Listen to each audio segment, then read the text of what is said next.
بسم الله الرحمن الرحيم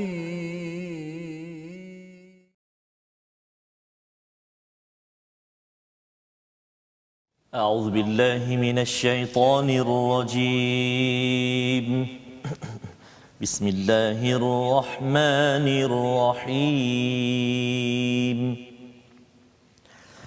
إن الله فالق الحب والنوى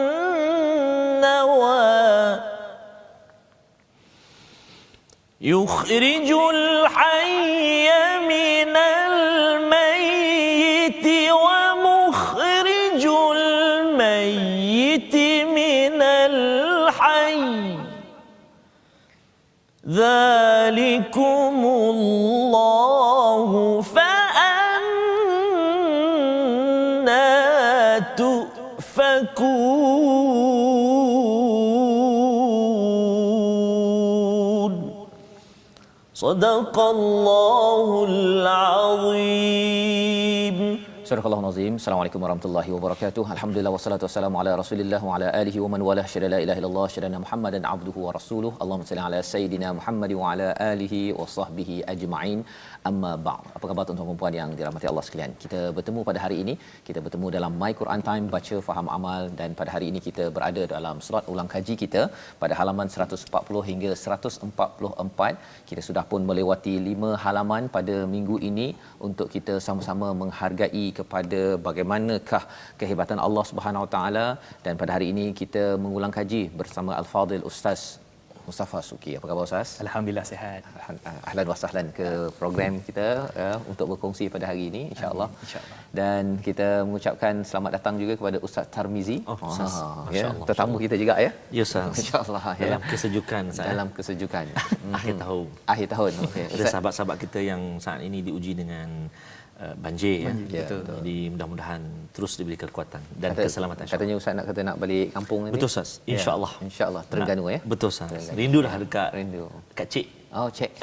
Cik tengah tengok tu. Subhanallah. Masya-Allah, masya-Allah. Okay. Jadi insya-Allah tuan-tuan yang berada di mana jua pada hari ini kita doakan dalam keadaan yang terbaik ya pada hari Sabtu ini untuk kita sama-sama menghargai nilai masa kita, dan salah satu daripada cara untuk kita menguruskan masa kita adalah dengan kita menghayati kepada bacaan kalimah-kalimah Allah sebagai sumber ilmu hidayah kepada kita untuk terus hidup kita tahun 2021 ini ya, insya-Allah akan menuju kepada kehidupan yang berteraskan cahaya, dan jangan dipadamkan cahaya tersebut kerana ia adalah amat-amat berharga.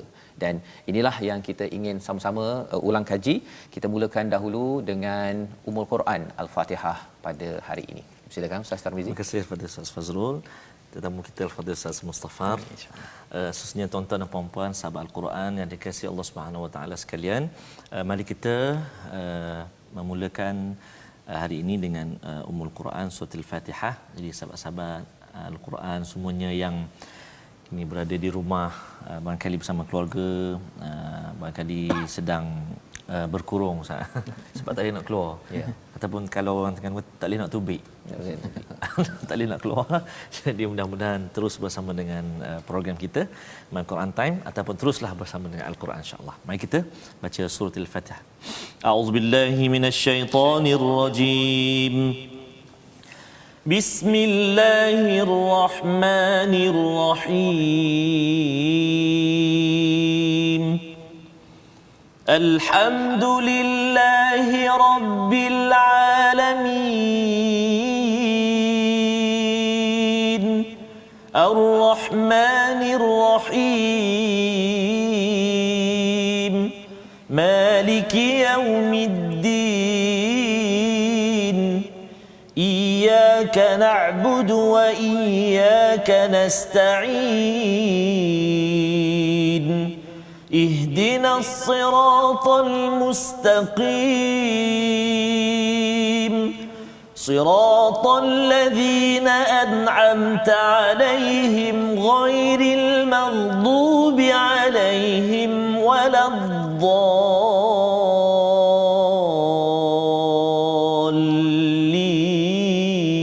الضالين آمين.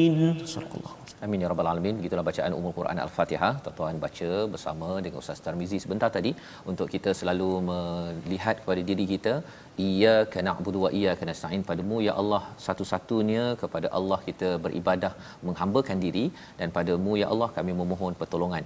Itulah antara topik yang dibincangkan secara panjang lebar dalam surah Al-An'am yang sudah pun kita lihat, sudah kita tatapi beberapa minggu, dan pada minggu ini kita mengulang kaji pada halaman yang ke-140 bila Allah menyatakan sebentar tadi Ustaz Tarmizi membaca innallaha faliqul habbi wan nawa, sesungguhnya Allah lah yang faliq, yang bukan sekadar menciptakan ustaznya, dia memecahkan al-habbi wan nawa.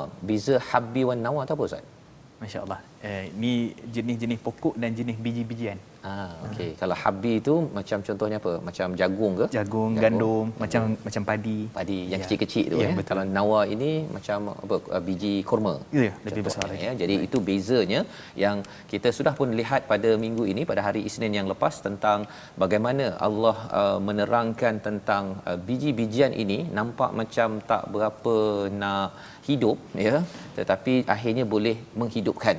Ya, yang tak hidup boleh jadi hidup, yang hidup boleh jadi tak hidup. Apa maksudnya? Yang hidup tu contohnya kalau kita cakap tentang ayam ya, menghasilkan yang tak hidup, telur. Kan, telur tak hidup tapi lepas tu hidup pula kan. Macam kelapa yang kita bincang, iaitu kelapa tu dia makin lama makin tua. Ingat kan dah tak berapa hidup kan, keluar pula pucuk dan akhirnya jadi pokok yang besar kan. Daripada pokok yang hidup tu mengeluarkan buah yang tak hidup. Lebih kurang gitulah dia punya ceritanya. Itu sebenarnya sebagai satu perkara yang hebat, perlu difikirkan ya. Tetapi ada orang yang rasakan bahawa ini natural kan. Ini memang tak ada apa-apa. Bila tak ada apa-apa itu menyebabkan fa'anna tu'fakun, dia berpaling. Maka Allah membawakan di dalam halaman 140 ini ada beberapa ayat yang menyebabkan kita perlu beri perhatian. Allah bawakan beberapa fenomena perkara yang berlaku, contohnya bintang pada ayat 97 dan kemudian tentang diri manusia pada ayat 98 dan juga pasal hujan. Ya, pasal hujan. Jadi bintang, manusia, hujan, dan di hujung ayat 96 ataupun 97 itu, di hujung itu Allah kata qad fassalnal ayati liqaumin ya'lamun. Allah jelaskan untuk kaum yang ingin mengetahui, ya'lamun. Pada hujung 98 yafqahun. Kemudian pada ayat 99 itu inna fi dzalikum laayatil liqaumin yu'minun. Jadi ada tiga istilah di hujung-hujung tu, qaumun ya'lamun, yafqahun, yu'minun. Jadi kita nak tahu apa beza perkataan-perkataan ini. Mari sama-sama kita bersama dengan Ustaz Mustafa mendengar penjelasan agar kita dapat menghargai, bukan Allah pilih perkataan itu secara rawak tapi ada maksudnya. Silakan Ustaz. Baik, bismillah wassalatu wassalamu ala Rasulillah. Sidang penonton, Ustaz Faz, kemudian Ustaz Tar. Jadi alhamdulillah kita bersama pada hari ini bincang berkenaan dengan tadabbur ataupun ringkasan daripada minggu yang sudah-sudah. Jadi kita pergi kepada ayat ni satu persatu, kita akan nampak ayat 96 sehinggalah 90, ayat 97 hingga 99. Ya. Allah Subhanahu Wa Taala menyebutkan perakhiran bagi ayat itu. Pertama sekali untuk kaum yang mengetahui, kemudian juga yang faqahu ni maksudnya ialah yang faham, yang betul-betul ambil mendalami sesuatu perkara. Dan kemudian yang ke-99 Allah sebut yu'minun, iaitu orang yang beriman. Kita pergi satu persatu secara ringkasnya. Bintang ni Allah sebut dia mempunyai berapa perkara. Ya, kata Imam Ibn Kathir rahimahullah dalam tafsir beliau, dia membawa perkataan para salafus salih menyatakan ada 3 sebab kenapa bintang dijadikan. Antaranya adalah menghiasi langit, itu yang pertama. Yang kedua menjadi sebagai lontaran syaitan. Setengah orang kata yang bunyi guruh itulah yang syaitan yang dilontar, sebenarnya tak, bintang. Bintang. Kemudian yang ketiga adalah untuk apa? Untuk menjadi petunjuk bagi orang yang berlayar di lautan ataupun yang berada di, kita kata di daratan lah, untuk menjadi petunjuk bagi dia untuk pergi ke satu tempat. Dan kalau kita tengok daripada sudut sains juga, bintang ni ada jenis-jenis dia. Ada bintang dipanggil Buruj, yang dipanggil Orion. Orion ni dia untuk arah kiblat. Dia ada bentuk-bentuk dia. Kemudian ada juga yang dipanggil sebagai Polaris. Polaris ni jenis bintang yang dia biasanya ke arah utara. Jadi biasa siapa-siapa yang pernah berkait dengan nak tengok bintang semua, dia tahulah tentang ini. Dan menunjukkan Allah kata liqaumi ya'lamun, untuk kaum yang ingin mengetahui. Maksudnya ramai orang tak ambil berat tentang bintang. Ada setengah-setengah orang saja yang mana terbabit, yang terlibat, maka ayat ni menunjukkan siapa yang betul-betul nak tahu dia dapat. Dia kaji, dia tengok dan sebagainya. Baik, itu yang pertama. Yang kedua, disebut juga berkaitan dengan yafqahun. Yafqahun ni dia bukan hanya sekadar setengah orang tahu, setengah orang tak tahu, setengah orang ambil tahu, setengah orang tak payah ambil tahu. Tak. Yafqahun ni dia betul-betul setiap orang kalau boleh betul-betul dia kena ambil faham betul. Sebab tu kata Nabi SAW dalam riwayat Imam Al-Bukhari, "May yuridillahi khairan yufaqihu fid din." Siapa yang betul-betul nak Allah berikan kefahaman pada agama ataupun kebaikan dia, Allah akan faqihkan dia dalam agama. Faqih ni betul-betul faham daripada sudut amalnya, daripada sudut penglihatannya, luar biasa. Jadi pada ayat ni Allah kata berkaitan dengan ataupun Allah berfirman, "Famustaqarra wa mustauda." Maksudnya keadaan manusia tu daripada kejadian Nabi Adam alaihissalam satu. Lepas tu berkembang biak. Kemudian dia duduk kat mana? Dalam rahim ibu dia. Kata Imam Mujahid dan juga Imam Sudi, letak dalam ibu dia. Kemudian akhirnya dia itu dikeluarkan oleh Allah Subhanahu Wa Taala melalui proses kelahiran. Dan kalau kita tengok, sebenarnya bukan sekadar itu saja. Kita tak payah pergi jauh. Kita pergi pada contohnya cop jari. Cop jari ni semua lain-lain. Sebab tu perkara pertama yang PDRM senang nak buat kerja, cop jari dulu. Dia tak boleh cari tengok apa, tak perlu. Tengok cop jari dulu. Itu antara perkara pertama. So menunjukkan bahawa pada diri kita ni sendiri ada perkara yang kalau kita tengok, kita mendalami, semua orang patut kena faham, akan nampak kehebatan dan keajaiban Allah Subhanahu Wa Taala. Dan kemudian Allah sebut tentang ayat seterusnya, yu'minun. Yang tadi tu kena dalami, yang tu sekadar setengah orang je. Ini kena mendalami, dan yu'minun ni beriman kepada Allah Subhanahu Wa Taala. Dan ayat ni cantiknya Allah cerita tentang buah-buahan. Jadi buah-buahan ni setengah orang kata ini semua cerita dekat Arab je ni. Mana durian? Mana buah-buah yang lain? Sebenarnya kalau kita perhati betul-betul, semua sekarang ni kaedah teknologi pertanian dekat Malaysia pun dekat mana-mana kurma boleh hidup. Buah tak buah tu cerita lain lah. Ada yang berbuah. Hatta semua sekali. Contoh kita sebut di sini zaitun, contohnya juga anggur. Jiran sebelah rumah saya ada tanam anggur atas pagar. Buah cantik. Kena pergi tu. Jadi itu dekat jiran. laman Bestari saya pergi ada anggur. Petik pula saya tu rasa boleh. Kan? Kalau kita buat manis dia, program okey. tadabbur ayat ini dekat situ Ustaz. Memang terbaik. Okey. Baik. Jadi ayat ni cerita pertama sekali tentang kejadian pokok-pokok tu. Ada yang daun dia akan sama, pokok akan sama, tapi sebenarnya hakikat mungkin rasa berbeza. Dan kalau kita tengok kejadian pokok tu sendiri daripada disebut faliq, daripada ayat atas tu tadi, Allah yang meletakkan ada tempat yang air di dalam tanah, akhirnya dia berkembang, dia tumbuh, dan kemudian pada waktu itu dia menjadi asalnya berbuah. Lepas berbuah dia jadi macam nak masak-masak sikit. Orang setengah orang kata mengkal. Kemudian lepas mengkal tu dia jadi sebagai wayan naih, ranum betul-betul masak. Jadi kalau tengok satu persatu kejadian itu, sebenarnya bukan daripada situ lagi. Allah suruh kita melihat, nak menciptakan bahawa Allah itu yang menciptakan, pergi terus kepada proses mula-mula tu. Sebab dalam pertanian dia ada kaedah yang dipanggil sebagai cantuman tunas. Ada kaedah yang dipanggil sebagai tut. Bukan kita yang buat tu. Sebenarnya nak hidup nak mati, banyaknya matilah, tapi boleh hidup. Pelik, daripada satu jenis pokok, katalah jenis durian tertentu, musangking, nak kahwin dengan D24 contoh. So letak boleh jadi. Kan? Jadi menunjukkan apa dia, ataupun jenis durian Belanda contohnya. So di sini menunjukkan bahawa Allah suruh kita beriman. Siapa yang buat tu? Rasa tadi. Kemudian yang menghidupkan, mematikan tadi, ataupun yang menumbuhkan tunas tadi tu. Maka memperlihatkan Allah suruh kita beriman ni semua sekali. So iman kepada setiap perkara yang ada di depan kita, termasuk dah kejadian pokok-pokok dan juga buah-buahan. Dan kalau kita tengok juga dalam hadis riwayat Imam Muslim, ketika mana Saidina Umar Khattab radhiyallahu anhu dan juga anaknya dan ramai lagi sahabat lain, antaranya juga anak beliau iaitu Abdullah bin Umar, iaitu Nabi buat teka-teki pada sahabat. Teka-teki yang mana sahabat semua tak boleh jawab. Nabi kata, ni ada satu pokok kat padang pasir, dia ni berguna macam kita seorang Muslim daripada sudut pelbagai. Abdullah bin Umar dia terfikir nak jawab, tapi dia tengok sahabat semua besar-besar ni, hebat-hebat, ayah-ayah ni. Sini-sini malaslah nak jawab, dia kata kan. Lepas tu Nabi kata ia adalah nakhlah, pokok kurma. Lihat kejadian dia, mayang dia qinwan, maksud dia akan menjulur ke bawah dan sebagainya. So pokok kurma tu sangat hebat kejadian dia. Dan waktu tu kata Sayyidina Umar Khattab, kenapa kamu tak jawab tadi? Kalau tak ayah bangga dengan kamu. Sebab satu orang ayah yang mendidik anak dia tiba-tiba boleh jawab soalan yang semua orang tak boleh jawab.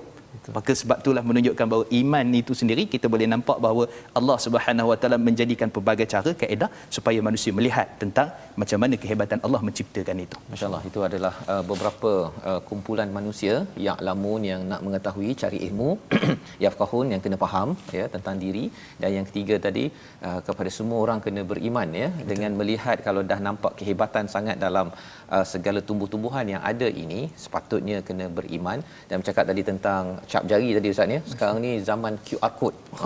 Kan. QR code nampak macam lebih kurang sama je kan. Dulu ingatkan betul ke cap jari ni berbeza-beza kan. Tapi bila tengok QR code ni lebih lagi, walaupun dah beriman lah awal ni kan, tapi ini untuk litatma'inna qalbi. Subhanallah, ini adalah satu perkara untuk menguatkan keimanan kita bahawa sekarang ni orang tak takut scan QR code kan. Boleh pergi kepada pelbagai tempat, apps ke apa sebagainya, dengan data macam-macam ada dalam itu. Betul. Kalau yang ini subhanallah ya, ini sebagai tanda bahawa Allah Maha berkuasa, dan inilah yang disampaikan pada ayat ataupun halaman 140. Kita nak bergerak kepada halaman 141. Terutama bila bercakap tentang pelbagai ayat-ayat Allah, surah Al-An'am ini ayatillah ataupun alaillah ya, yang menceritakan kebesaran Allah. Allah nyatakan pada ayat 105 ini dengan perkataan nusarrif ya. Allah menyatakan pada ayat 105, kita baca dahulu sama Ustaz Tarmizi. Baik, terima kasih Ustaz. Tuan-tuan puan-puan, kita nak baca ayat yang ke 105 di halaman 141. A'udzubillahi minasyaitonirrajim. وَكَذَلِكَ نُصَرِّفُ الْآيَاتِ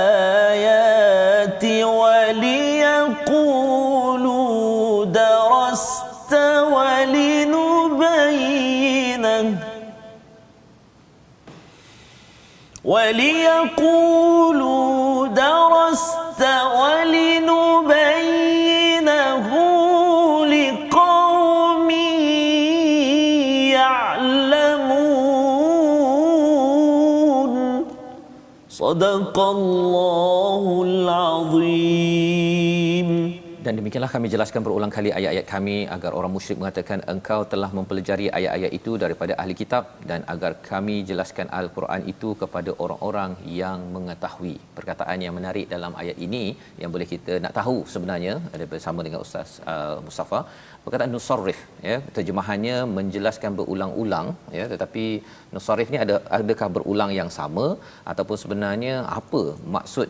Dan di sini ada perkataan darasta, ada perkataan walidubayyinahu. Ini semua perkataan tentang ilmu Ustaz ya, cara berfikir. Cikgu-cikgu penggubal polisi pendidikan memang kena beri perhatian kepada 105 ini. Dan antara perkara dia, kalau orang cakap falsafah ilmu Ustaz, dia cakap tentang apa, epistemologi kan, bukan ontologi, aksiologi ya, dan ontologi, iaitu ini disiplin falsafah ilmu. Tak apalah kita tak bincang tu, tapi paling kurang nak tahu nusarrif ini apa maksud dan mengapa ia penting dalam nak mengenal kepada ilmu dan akhirnya membawa kepada ontologi, mengenal kepada Allah SWT. Silakan. Baik, bismillah wassalatu wassalamu ala Rasulillah. Perkataan nusarrif ataupun sarafa, dia sebenarnya kalau kita nak pergi dalam konteks moden sekarang ni, dia ibarat forex exchange. Pertukaran mata wang asing. Sebab kalau kita mengaji Timur Tengah, dia ada sarafah. Sarafah ni tempat keluar duit. Dan dia tukar duit. Masya-Allah. Kan. Jadi kalau contohnya ada mata wang tertentu, dia tukar tu memang tukar lain. Maksudnya ringgit akan tukar kepada rial, rial akan tukar kepada sekian-sekian. Jadi sarafah ni maksudnya Allah Subhanahu Wa Taala, secara ringkas kita nak bagi fahamlah, bawa contoh tu, Allah Subhanahu Wa Taala menukar ayat-ayat itu, maksudnya bukti-bukti kekuasaan Allah dengan pelbagai, supaya manusia ni dia boleh beriman. Contohnya mukjizat, contohnya tentang tumbuh-tumbuhan, contohnya tentang kejadian manusia, contohnya tentang langit dan bumi, contohnya tentang jadikan siang sebagai mencari kehidupan, malam sebagai penutup. Semua sekali Allah bawa supaya manusia ni tidaklah jadi satu. Dia jadi semua kebanyakan yang Allah telah tunjukkan itu supaya dia berfikir. Sebab tu kalau kita sebut tentang forex exchange tadi tu, dia adalah tukar terus, kemudian tukar yang lain pula. Tak ada orang tukar ringgit dengan ringgit, tak ada. Pergi forex exchange tolong tukar ringgit dengan ringgit, tak ada. Kan? Rial dengan rial tak ada. Dia akan tukar mata wang lain. Jadi menunjukkan Allah Subhanahu Wa Taala bukan statik dengan hanya satu contoh dalam Quran, tapi Allah akan tukar. Tujuan utama adalah untuk apa?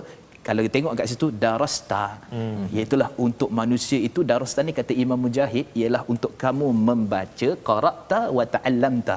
Kamu baca dan kamu belajar. Darasta. Kan itu maksud dia di situ. Jadi nak menunjukkan bahawa Allah Subhanahu Wa Taala sayang, cinta, rahmat, kasih kepada umat ini ataupun kepada hamba-Nya, dan semua tu adalah tujuan untuk menjinakkan.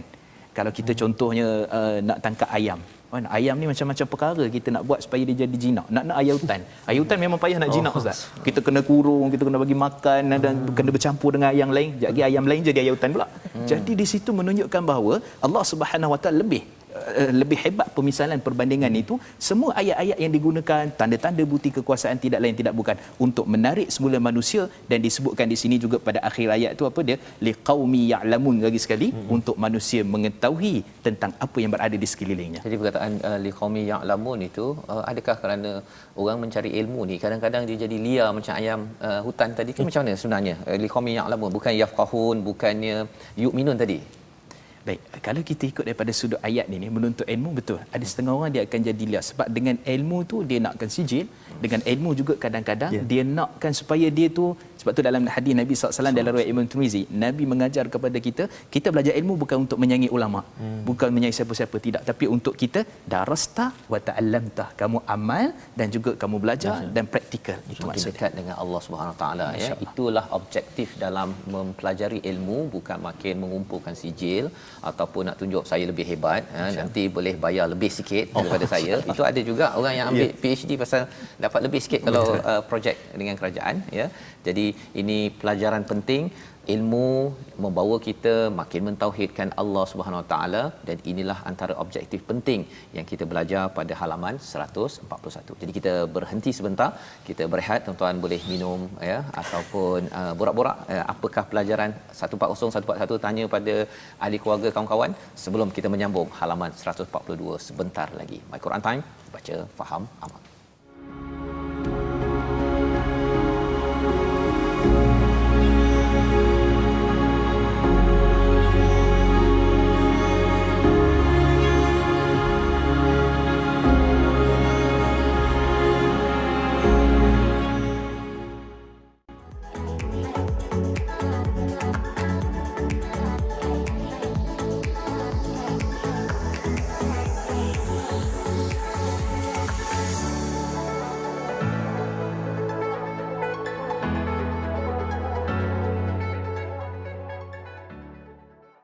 Alhamdulillah, bertemu kembali kita dalam My Quran Time.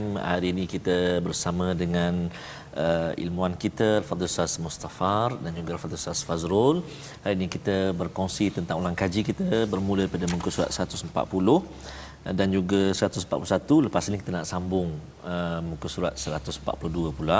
Jadi sahabat-sahabat Al-Quran yang dikasihi Allah Subhanahu Taala sekalian, sambil-sambil kita bersama dengan keluarga di akhir-akhir tahun ini, bolehlah kita bertanya-tanya bersama ahli keluarga kita pelajaran-pelajaran penting.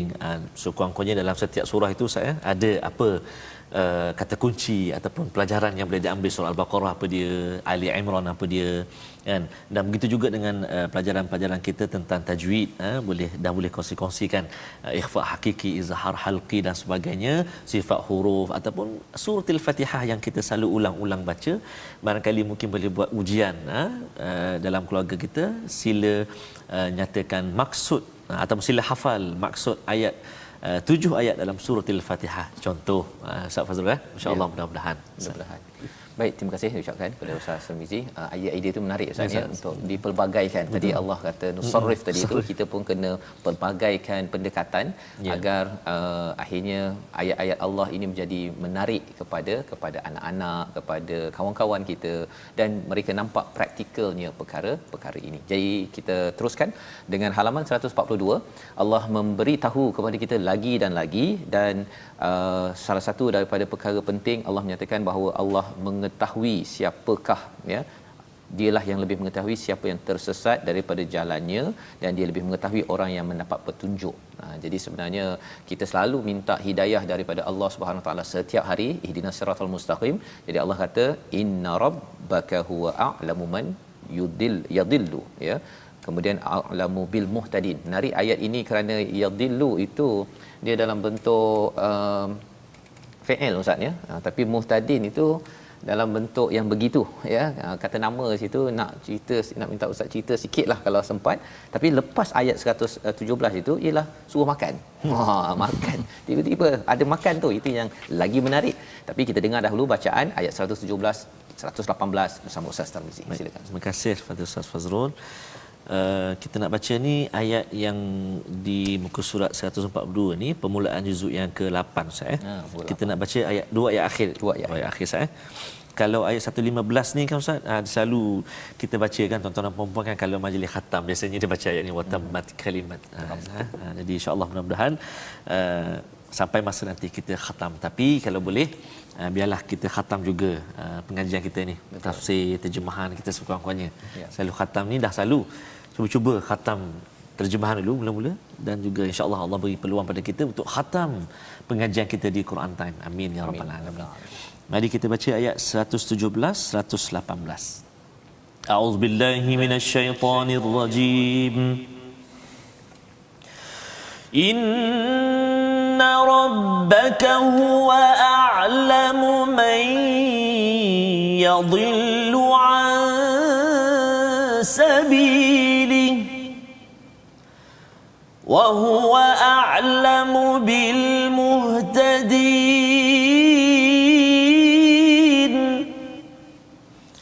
فكلوا مما ذكر اسم الله عليه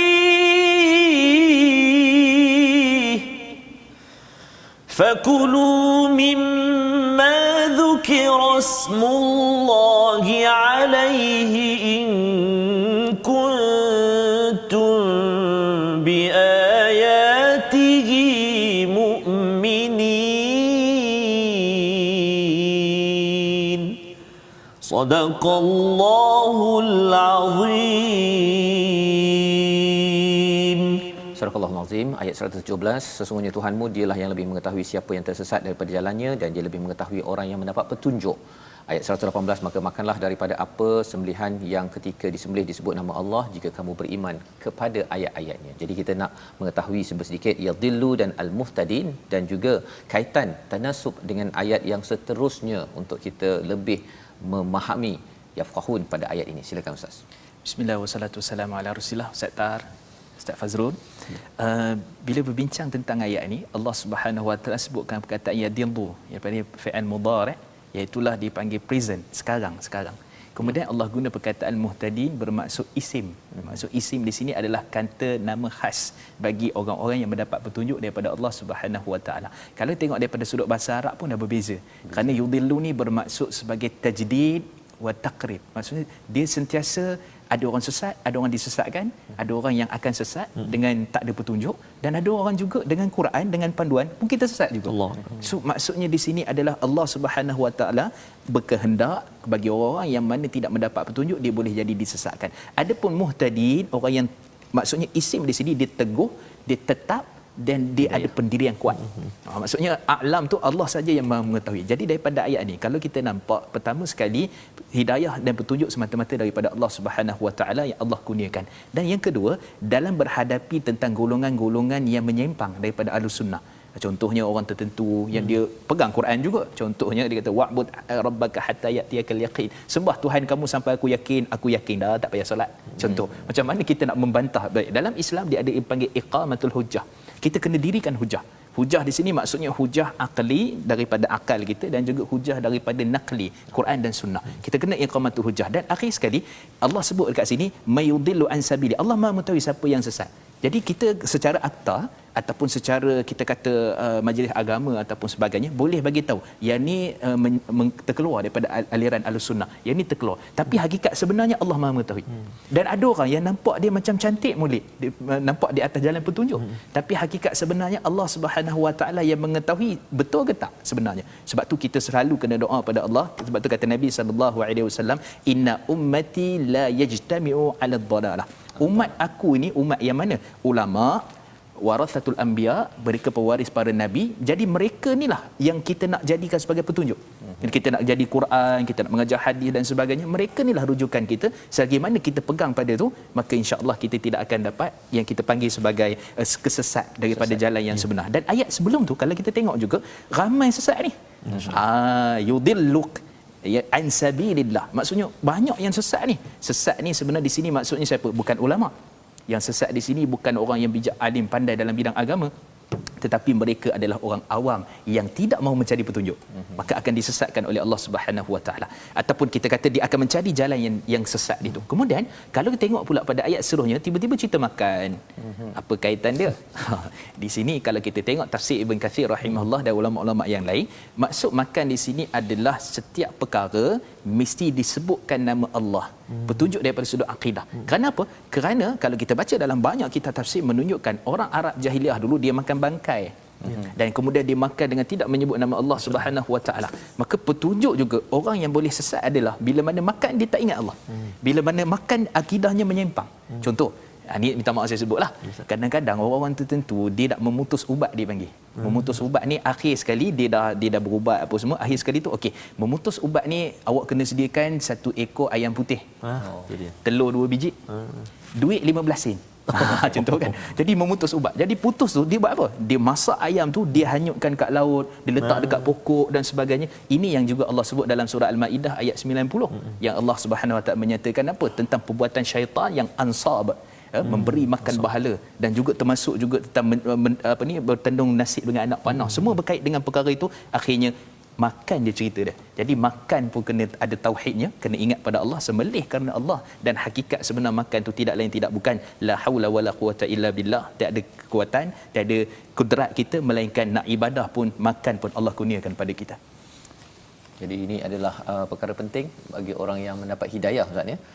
Cara makan itu. Kan. Rupanya makan ini dia dekat sebelah-sebelah dengan bil muhtadin tadi ya, kerana sudah pastinya antara aktiviti yang paling konsisten istiqamah itu buat ialah makan, Ustaz ya. Jadi Allah bagikan bab makan pun boleh menyebabkan kita dapat hidayah, bab makan boleh menyebabkan kita mensyirikkan Allah Subhanahu taala, naudzubillah min zalik ya. Itulah panduan yang dibawakan dalam surah Al-An'am. Kalau kita perasan sepanjang kita berbincang ini banyak pasal isu-isu ini, Ustaz ya. Akhirnya kalau katakan orang yang menggunakan istilah saibah ke ham ke apa sebagainya itu, pasal orang bisnes dia buat label-label itu untuk jual lebih banyak. Kan. Tapi bagi orang yang lain pula dia kata ini haram makan pasal dia ni diserahkan kepada ansab sebentar tadi kan. Jadi cara berfikir yang pelik-pelik ini ianya adalah kesesatan. Tetapi bila dapat hidayah, kita mempunyai pemikiran yang jelas daripada Allah, kesannya ialah kita ambil cara Allah mudah saja. Dan bila Ustaz cakap pasal bangkai tadi tu menarik, pasal bangkai ni maksudnya apa, Ustaz? Adakah bangkai tu pasal dia dah mati tak disembelih ke ataupun macam mana? Baik, bangkai ni asalnya adalah setiap perkara, setiap benda yang tidak disembelih, dan dengan syarat benda tu halal. Kalau buaya payah sikitlah. Okey. Jadi kalau katakan tak disembelih, maksudnya kalau orang yang bukan Islam, mereka ni tak sembelih, memang makan bangkai lah. Dan kalau mereka sembelih macam orang Islam tapi tak beri nama Allah, adakah itu bangkai ataupun itu disembelih tapi bukan dengan nama Allah?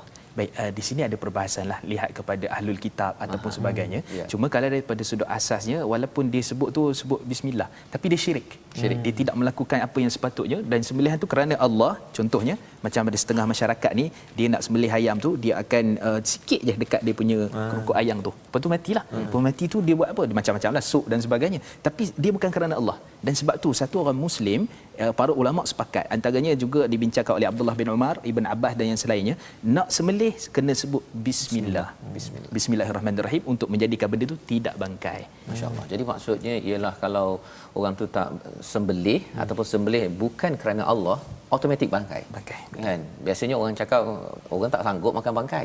Kan? Tetapi kalau tidak diberi hidayah dengan Al-Quran, kita rasakan dia dah sembelih betul-betul urat, 2 urat itu dah potong, memang dah habislah adalah darah keluar apa sebagainya. Betul. Tapi masih lagi dikira bangkai kerana ianya tidak suci lah Ustaz ya. Sebenarnya an'am ini adalah anugerah Allah untuk kita tunggang ataupun kita sembelih, tetapi rupa-rupanya bila tak ikut peraturan daripada pencipta itu sendiri, maka automatik kita memakan benda yang kotor, sama ada dari segi fizikalnya, darahnya kalau tak disembelih dengan elok, ataupun dari segi spiritualnya, imannya, kerana kita ambil hak Allah tapi kita ikut pada cakap Allah. Macam curi jugalah ya, tapi itu perbincangan lain kan. Tapi nak ceritanya ia adalah perkara yang tidak tidak terpuji, tidak mulia untuk kita teruskan.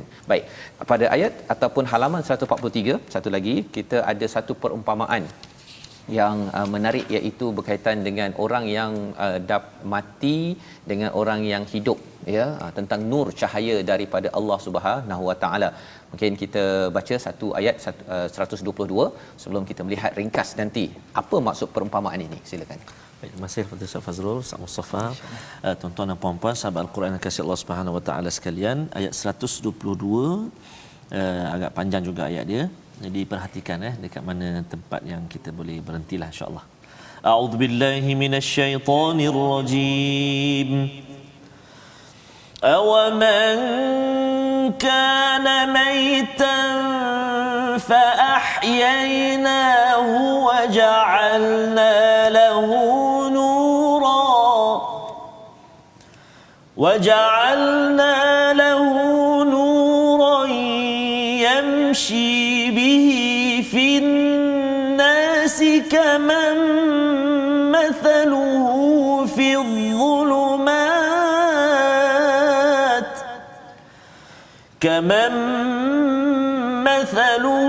في الظلمات ليس بخارج منها كذلك زين للكافرين ما كانوا يعملون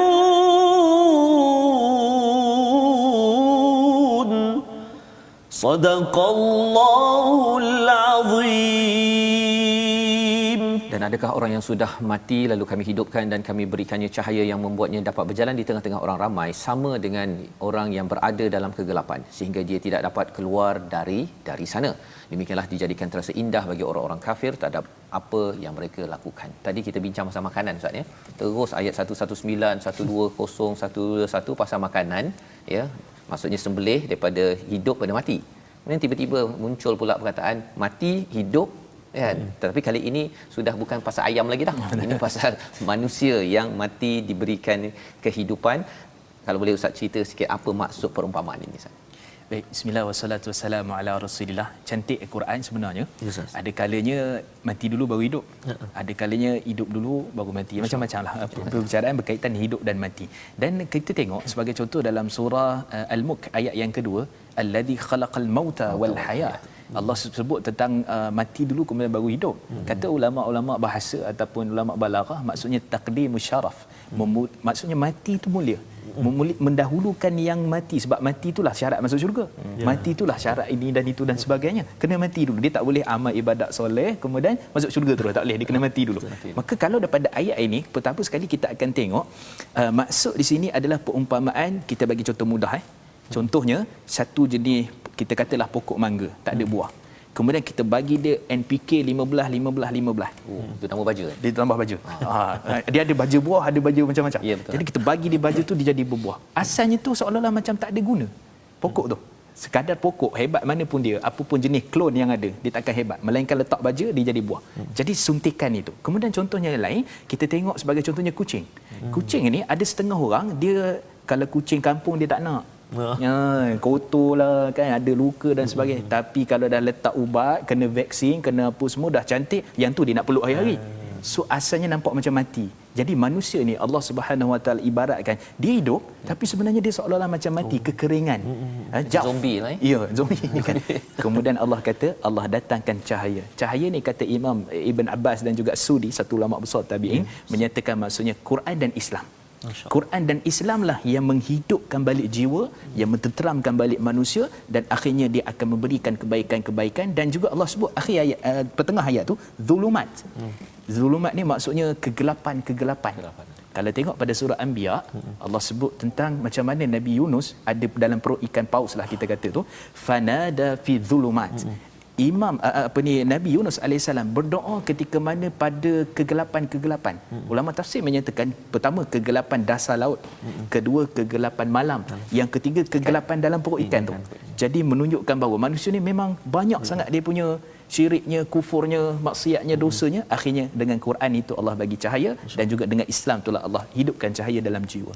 Masya-Allah. Jadi maksudnya bila kita memilih Al-Quran itu, kita memilih cahaya, itulah yang paling cantik berbanding kalau orang yang kufur itu zuyina lil kafirin ma kanu ya'malun, dia rasa macam apa yang dia dah buat tu dah cantik dah, dapat duit, dapat harta, semua dah cukup, padahal ada sesuatu yang lebih bermakna, yang menghidupkan balik hati-hati zombie. Dia bilang gitu Ustaz ya, hati-hati yang apa kucing kurap ke apa istilah itu, apabila mendapat cahaya daripada Islam dan juga Quran ini sendiri. Jadi ini pelajaran penting daripada halaman 143 membawa kita kepada penghujung ulang kaji kita pada hari ini. Saya ucapkan terima kasih kepada Ustaz Mustafa. Kita baca doa bersama, kita jemput Ustaz Mustafa, kita doa sama-sama Ustaz agar kita dapat nur ini betul-betul, pegang pada nur ini, jangan dilepaskan, akhirnya kita kembali pada zulumat yang amat stres kepada hidup kita di sini, apatah lagi bila sampai di akhirat sana. Silakan Ustaz. A'udzubillahi minasyaitonirrajim. Bismillahirrahmanirrahim. Allahumma faqihna fid din. Allahumma faqihna fid din. Allahumma faqihna fid din wa 'allimna at-ta'wil wahdina siratal mustaqim siratal ladzina an'amta 'alaihim minan nabiyyin was-siddiqin wasyuhada was-salihin. Rabbana atina fid dunya hasanah wa fil akhirati hasanah wa qina 'adzaban nar. Wa sallallahu ala sayidina Muhammad wa ala alihi wa sahbihi wa baraka wasallam walhamdulillahirabbil alamin. Taqabbalallahu minna wa minkum, taqabbal ya karim. Semoga Allah menerima amal kita pada hari ini. Kita doakan agar Allah memudahkan urusan kita pada hari ini, untuk sama-sama kita membawa diri kita, keluarga kita, masyarakat kita keluar daripada kegelapan ya kepada nur, dan ini adalah anugerah daripada Allah Subhanahu Wa Taala, seperti mana yang kita dibekalkan pada surah Al-An'am ini. Kita gunakan kemahiran berfikir kita Ustaz ya. Kalau tadi ada 3 kaum tadi, ya'lamun kena cari ilmu, lebih cari ilmu nampak lebih lagi lah. Yafqahun kena mendalami, yang itu memang semua orang lah kena tahu bahawa kita hidup dulu di sini, dulu dekat perut ibu kita ya. Semua perubahan-perubahan ini kita kena faham sebenarnya untuk apa ya. Pasal hidup di perut mak kita sekejap, kat sini nampak macam lama, tapi sebenarnya sini dengan akhirat, sini kejap, lamanya dekat akhirat nanti. Jadi wa mustaqarran wa mustauda' itu yang kita kena faham betul-betul, buat persediaan, dan asasnya ialah dengan beriman kepada Al-Quran. Inilah yang kita ingin sebarkan ya dalam gerakan tabung gerakan Al-Quran. Satu platform, tuan-tuan boleh menyumbang keuangan, satu lebih daripada itu idea, sokongan, masa, tolong beritahu kepada yayasan ya. Tuan-tuan boleh berhubung dengan nombor yang tertera untuk kita cadangkan dan kita laksanakan. Cadang tu ramai orang boleh cadang Ustaz ya, tapi lebih daripada itu ialah kita laksanakan di tempat masing-masing. Kerana kita tahu bahawa sebenarnya kita ingin masyarakat kita tak nak jadi zombie. Zombie ni dia hidup-hidup jugalah kan. Kalau kita cakap tentang manusia sekarang, pergi kerja, balik kerja, makan, minum apa sebagainya, tetapi rupa-rupanya berada dalam keadaan zulumat, kegelapan yang menyebabkan stress level makin tinggi, mental health problem, cabaran yang ada itu, yang kita harapkan dengan nur daripada Allah di sini kita nampak cahaya, dan sampai di akhirat kita terus bahagia. Kita bertemu lagi pada jam 5 petang, pada jam 11 malam, ulangan kita pada jam 6 pagi juga. Rancangan ini dibawakan oleh Mufaz yang mendoakan tuan-tuan terus committed ya, dan insya-Allah besok kita ulang kaji sekali lagi, dan kita ikuti halaman baru pada juz ke-8 yang penuh dengan cahaya daripada Allah. My Quran Time, baca, faham, amal. InsyaAllah.